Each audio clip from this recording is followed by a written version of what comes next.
Thank you so much. It's great to be here. I always love to follow the game, talk about the game. It should be a lot of fun tonight. You'll get great insight. We can't wait to get going. And here's what the schedule for the Lakers looks like. On Wednesday, they'll be matching up against Giannis Antetokounmpo and the San Antonio Spurs. Then on Friday, they'll go back home and will be hosting the Oklahoma City Thunder. And looking at the Utah matchup, I think it's going to be an interesting challenge. Even though they expect to come out on top, this could probably be a pick-em game, depending on how they play. Now let's check out our starters for the Los Angeles Lakers. They've got Jones. James is out there with Dennis Rodman. Then it's Ewing, and it's Kidd in at point guard. And for Phoenix, Kobe is out there with Rose. Then it's Griffin, then it's Wilkins, and it's Sampson in at the 5. And since the Phil Jackson era, Shams, the Lakers are now on their 7th, I can't even believe I'm saying that, 7th coach in the last 14 seasons. What a turnstile that is. They're keeping us reporters busy, huh? To me, it's all about stability now moving forward with the Lakers. I do believe they intend to give their new head coach plenty of opportunities over the next few seasons to continue to coach and continue to be the coach for the long term. You have to figure out the recipe of success, not only now but moving forward. And the Lakers, from what I'm told, want to give their new head coach the opportunity to build for the long haul. And I love what you said, the word stability. They need it in L.A.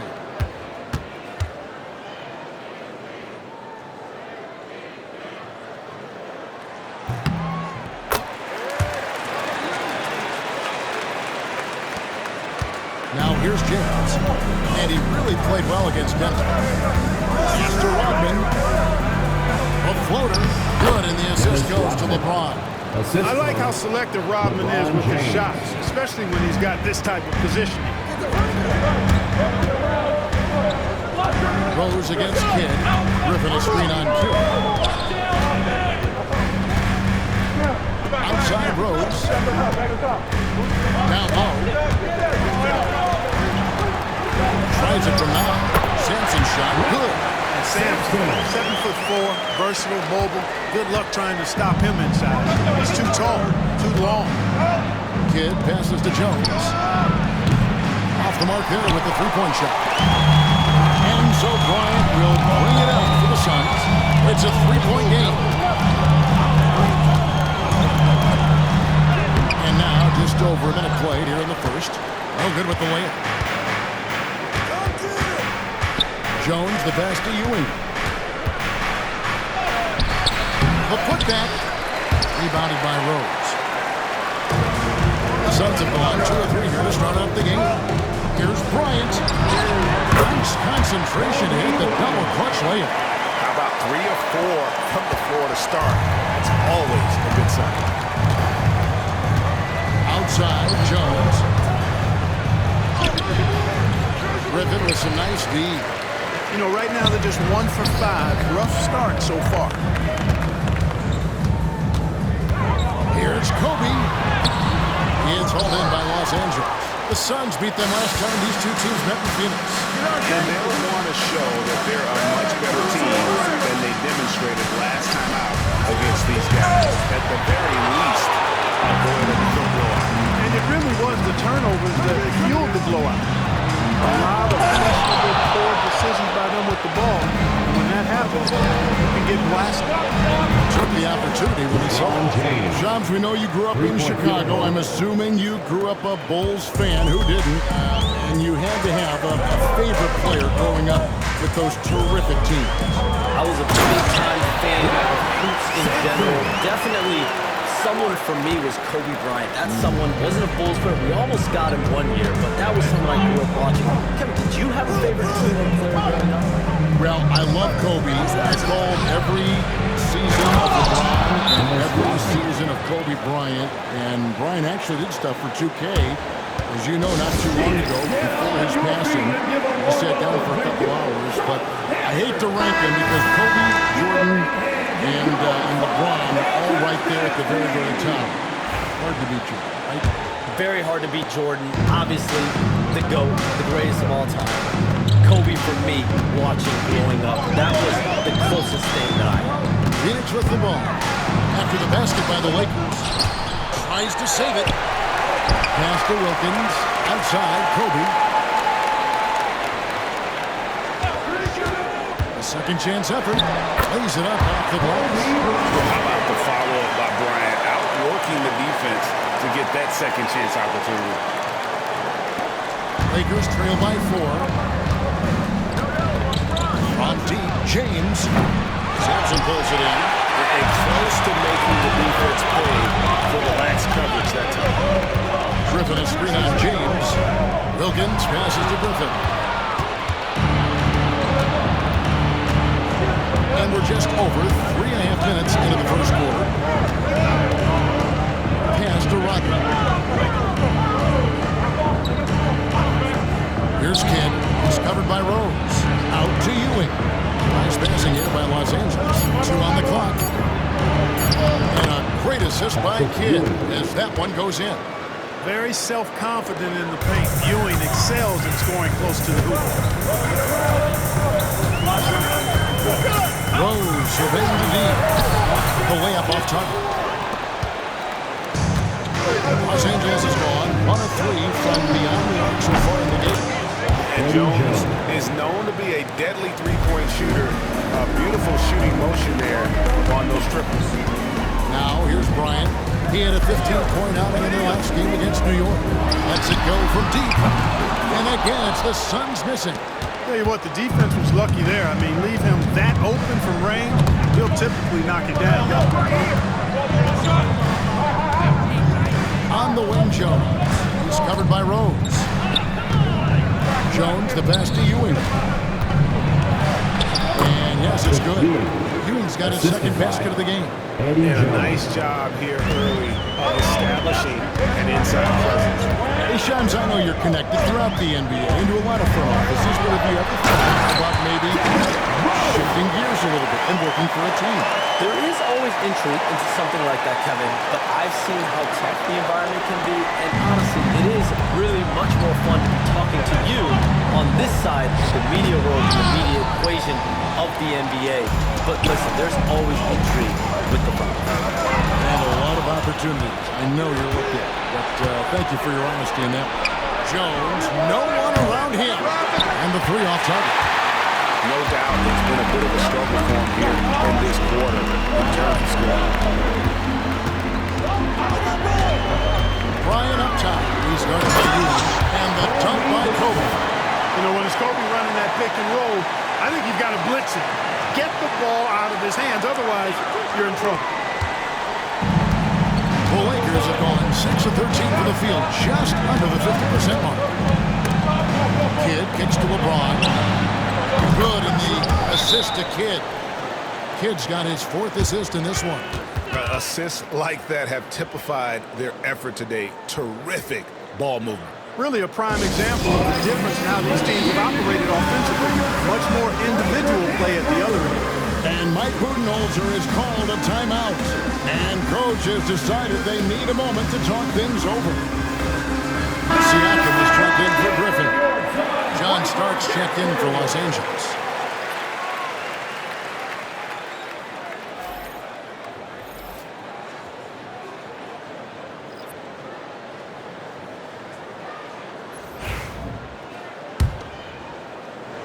Phoenix with the ball. Trailing by 2. They set the pick. Rose passes to Sampson. Scoring. His third straight basket in 3 tries. And defensively, they are on their heels every time the ball comes inside. Yeah, I think they got to ramp up the aggressiveness. If they don't, things are just going to get worse from here. Now here's Kidd.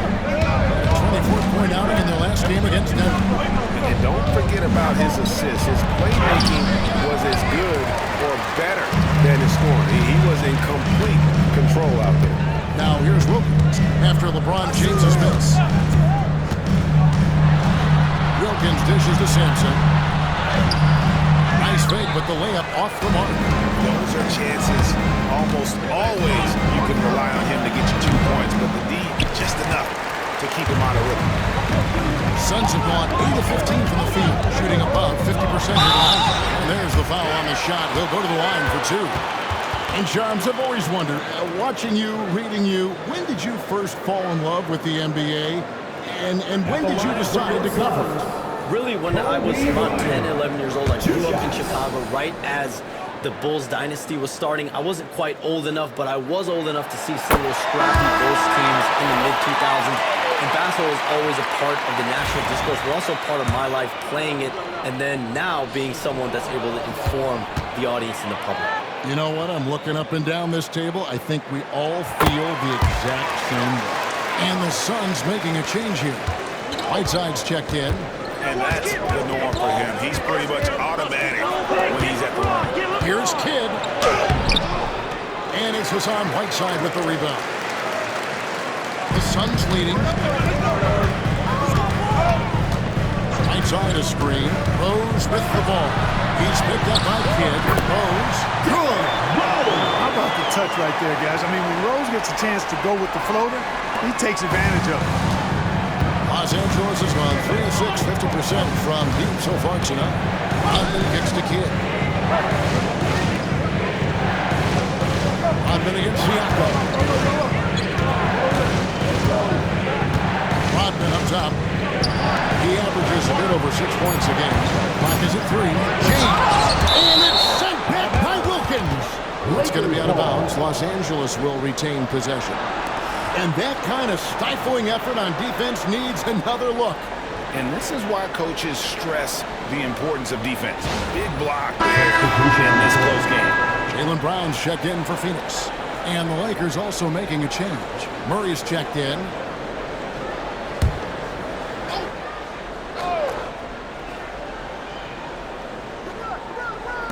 Goes up off the inbound. Green for 2 points.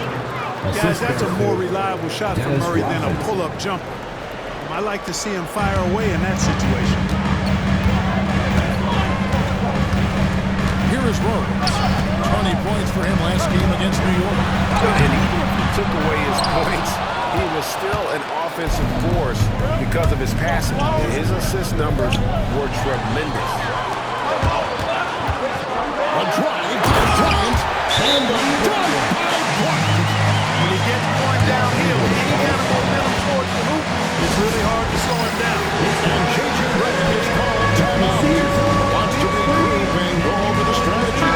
Now the latest CBA introducing the second apron, limiting Shams what teams above the cap can do. How does that new rule affect teams?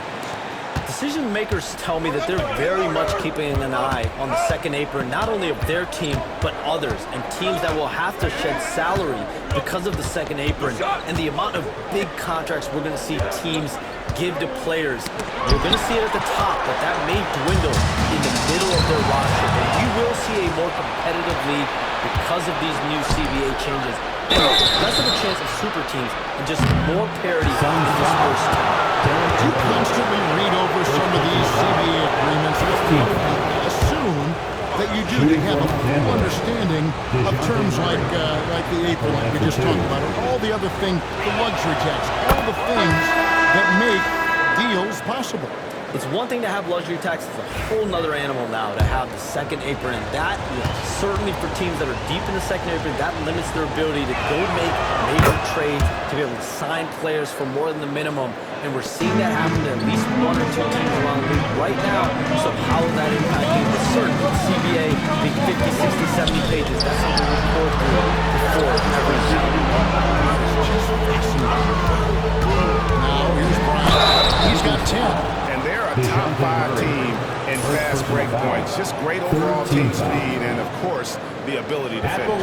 And their defense is one of their best weapons for sure. As you said, ranking second in points scored off turnovers. They're not a team that sits back. They attack.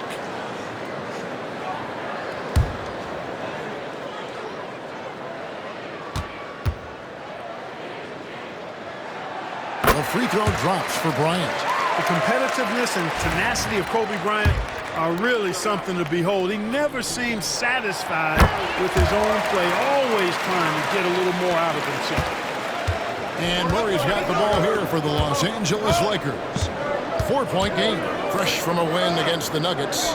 Yeah, and that one, their intensity on the offensive end was not matched by their opponent. That led to some easy buckets. Yeah, you know, you can't allow them to get into a rhythm on offense. Once that happens, then you're in trouble. Let's look at the energy stats, how the hustle game has been going for Phoenix. I mean, they come out aggressive defensively, getting into them and coming up with some cookies along the way. Another big component of their game early on has been their execution on the fast break. They're getting a bunch of easy passes, pushing it in transition. The latest now from our sideline reporter, David Aldridge. David, it's all yours. Take it away. Kevin, thanks. DeJounte Murray is not one for the fast lane. He said, I come from all that stuff, but I've been done that. I'm a homebody. I'm focusing on basketball. There's a lot going on in this world, so it's about being smart. Kevin, growing up in South Seattle, he's seen it all. Back to you. You know, David, he counts himself fortunate to have escaped all of that. Thank you. And as the salary cap looks set to rise significantly, Shams, any major effects that you can anticipate? It won't be like the year the Warriors signed KD. They're going to smooth the cap numbers, and it's not going to spike quite the same. But these numbers will continue to get eye-popping when you think about player salary, and you have to keep in mind luxury tax and the new second apron that came into play with the collective bargaining agreement. That will play a part in how teams build, not putting yourself in a restrictive position to continue to build winning organizations. A lot of moving parts to contend with, but boy, a lot of The finish was nice, but the setup was better. Yeah, GA, the pick working to full effect before the stuff. And, you know, not enough help from the defense there to compensate. He gets a clean look, and that's exactly how you draw it up. They're finding lanes to the hoop now with consistency. 5 buckets in a row from the paint. And on the flip side, the defenders have to show more fight on the interior. They got to offer more resistance here. Here's Kidd following the basket by Jaylen Brown. Pass to Ewing and stolen by Siakam. Murray with it. He's picked up by Kidd. And now running up the court, Kidd pushing it up. Finish off the break. And you can't forget about Kidd in transition. Whether he's dishing it or shooting it, he's great at making the right decision. Murray looking around.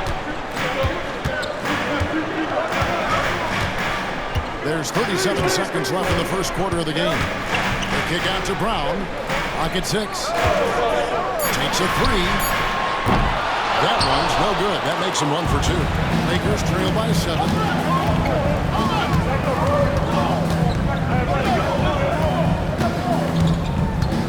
Kidd against Murray. Played in with a nice touch off the glass. Kidd's got his second bucket. And Kidd using that size well inside. Fantastic with the read of the D there and exploiting the weakness. Siakam, a screen on Kidd. And the call on the shot that sends him to the line. They get Jason Kidd. Phoenix shoot their 6th and 7th free throws in the game. And they've had really good numbers all season from the free throw line. One of the things they've done, guys, is taken pride in their free throw shooting this season, and rightfully so.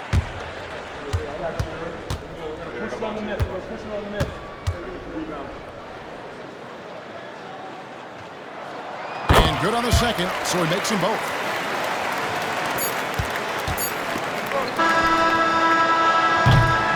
Oh, we've seen some bright shots in the first quarter. No shortage of offense. Suns lead by 7. Don't go anywhere, folks. We'll be back in just a moment.